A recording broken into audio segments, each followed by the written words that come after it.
શ્રાવણ માસ પછી શિવજીને પ્રસન્ન કરવાનો બીજો અવસર એટલે કે મહાશિવરાત્રી. મહાવદ 14ના દિવસે એટલે કે મહાશિવરાત્રીની મધ્યરાત્રિએ શિવલિંગનું પૂજનનું વિશેષ મહત્વ છે. આ દિવસે શિવાલયોમાં ઓમ નમઃ શિવાયના નાદથી ગુંજી ઉઠે છે.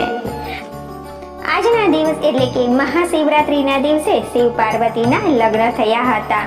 તેથી મહાદેવના લગ્નનો વરઘોડો કાશી, ઉજ્જૈન, હરિદ્વાર સહિત જ્યાં શિવ તીર્થ છે ને ત્યાં ધામે ધૂમેથી ઉત્સવ મનાવાય છે.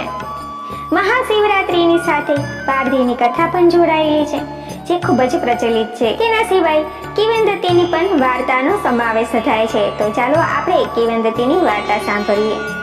એક વખત શિવલોકમાં ભક્તોની સાથે ઘેરાયેલા શિવજીએ સર્વ ભક્તોને વરદાન માંગવાનું કહ્યું.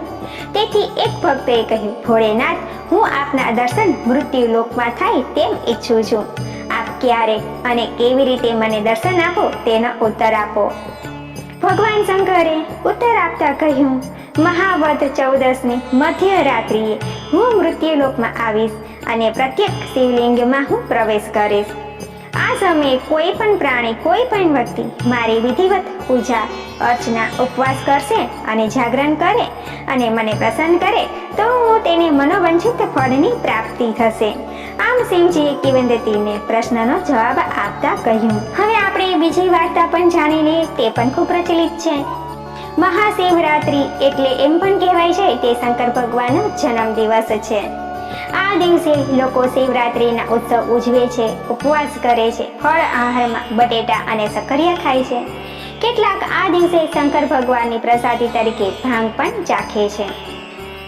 મહાશિવરાત્રીની કથા હવે આપણે સાંભળીએ. વર્ષો પહેલાની વાત છે. એક પ્રદેશમાં એક મોટું જંગલ હતું. આ જંગલમાં એક સરસ મજાનું સરોવર હતું. એ સરોવરને કિનારે મહાદેવનું લિંગ હતું. મહાદેવના મંદિરના આંગણામાં બીલીનું ઝાડ પણ હતું. આ સરોવરની કિનારે હરણા પણ રહેતા હતા. જંગલમાંથી ખોરાક શોધી લાવીને ખાતા હતા અને સરોવરનું પાણી પણ પીતા હતા. કેટલીક વખત પાણી પીને આ બીલીના ઝાડ નીચે આરામ કરવા માટે પણ બેસતા અને જાણે કે મહાદેવના દર્શન પણ કરતા. એ દિવસે એક શિકારી વહેલી સવારે ખાધા પીધા વગર શિકાર કરવા માટે નીકળી પડ્યો. આખો દિવસ તે શિકાર કરીને શોધમાં આમ તેમ ફરતો, પણ એના હાથમાં એક નાનું સસલું આવ્યું નહીં. એવામાં સાંજ પડી. સાંજે હારી થાકીને ફરતો ફરતો આ સરોવરને કિનારે બીલીની ઝાડ નીચે આવીને બેઠો. એને ખાવા તો કંઈ મળ્યું નહીં, પણ સરોવરનું મીઠું પાણી પીને એની ભૂખ ઠારી. એવામાં અંધારું થયું એટલે ઝાડ ઉપર રાતવાસો રહેવાનું નક્કી કર્યું. કારણ કે રાતના કોઈ જાનવર પાણી પીવા આવે તો એને મારી નાખે નહીં. ઝાડ ઉપર બેઠા બેઠા એને શિકાર જોવામાં તકલીફ પડતી. એના મોઢા આગળ બીલીની 2-3 ડાળી આવી જતી હતી. એના પાંદડા તે નડતા હતા એટલે બેઠો બેઠો તે બીલીના પાંદડા તોડતો હતો અને નીચે ફેંકતો હતો. પરંતુ નીચે જ મહાદેવજીનું શિવલિંગ હતું. એની ઉપર આ પાંદડા જાણે અજાણે પડતા હતા. આમ કરતા કરતા રાતના લગભગ 11 વાગ્યા. એ વખતે હરણનું એક ટોળું સરોવરમાં પાણી પીવા માટે આવી ચડ્યું. આવડું મોટું હરણનું ટોળું જોઈને શિકારી ખુશ થઈ ગયો. એને તો તીર કામઠું હાથમાં લઈને તીરે ચડાવ્યું. આ જોઈને એક હરણ બોલી ઉઠ્યું, ભાઈ શિકારી, હમણાં તીર છોડતા નહીં, જરા ઊભા રહો. ત્યારે શિકારી કહે કે અમે આમ એકદમ મરી જઈએ એના કરતાં અમે અમારા ઘરે જઈ અમારા બાળ બચ્ચાની ભલામણ કરતા આવીએ, પછી તું અમારો શિકાર કરજે. આ સાંભળીને શિકારી હસ્યો અને પછી બોલ્યો, વાહ ભોળા હરણો વાહ, તમે મને તમારા જેવા ભોળા અને મૂર્ખ ધારી લીધો છે. તમે એ ન માનશો કે હું તમારી વાતમાં છેતરાઈ જઈશ અને હાથમાં આવેલો શિકાર છોડી દઈશ. મારે ઘરે પણ બચ્ચા ભૂખ્યા સૂતા હશે અત્યારે. ત્યારે હરણ બોલ્યા, અરે ભાઈ શિકારી, તું જરાક તો અમારી પર વિશ્વાસ રાખ. અમે અમારી જિંદગીમાં કોઈ દિવસ જૂઠું બોલ્યા જ નથી અને જૂઠું બોલશું પણ નહીં. સૌને સૌના બાળક ઉપર હેત હોય છે, માટે અમારી આટલી માંગણી માન્ય રાખો ને સવારે તો અમે આવી જ જશું. આ વાત સાંભળી શિકારી હરણ ઉપર દયા આવી અને એને ઘરે જવાની રજા આપી.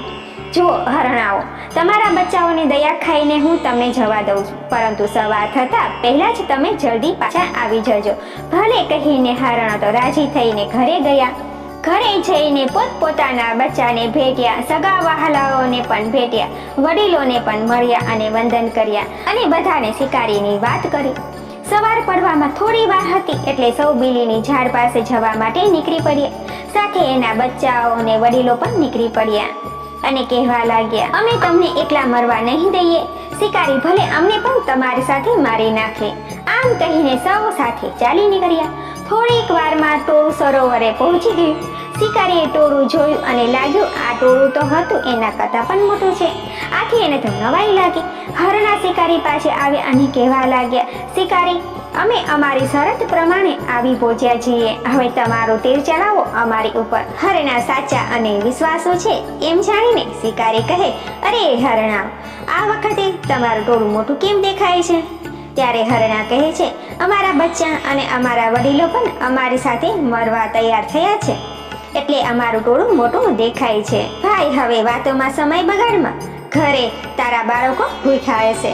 શિકારીને મનમાં થયું, આવા સત્યવાદી અને વચનને ખાતર મરવા તૈયાર થઈ ગયેલાને કેમ મારવા મારે? આમ વિચારીને હરણને છોડી દીધા. હરણાઓએ શિકારીને મન મૂકીને આશીર્વાદ આપ્યા. એ જ વખતે એક દેવદૂત વિમાન લઈને ત્યાં આવી પહોંચ્યો અને કહ્યું, હે શિકારી, જો જાણી અજાણી શિવરાત્રીનો ઉપવાસ કર્યો છે, શંકર ભગવાન ઉપર બીલીપત્ર ચડાવ્યા છે અને હરણાઓને મુક્ત કર્યા છે એટલે તારા વ્રતનું ફળ તને મળ્યું છે. તું શિવલોકમાં વસવાને માટે અધિકારી બન્યો છે. વળી તારા પુણ્યના આ મુર્ગલા પણ શાપમાંથી મુક્ત બન્યા છે એટલે હું તને અને હરણાઓને પણ શિવલોકમાં લઈ જવા માટે આવ્યો છું. તો ચાલ. આમ સાંભળી પારધી અને બધા જ હરણા વિમાનમાં ચડી બેઠા અને વિમાન શિવલોકમાં જઈને પહોંચ્યું.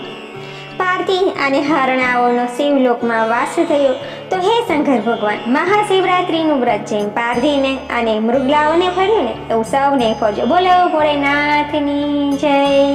તો અહીંયા મહાશિવરાત્રીની વાર્તા પૂર્ણ થાય છે. હર હર મહાદેવ, બમ બમ ભોલે, બોલો ભોળેનાથની જય.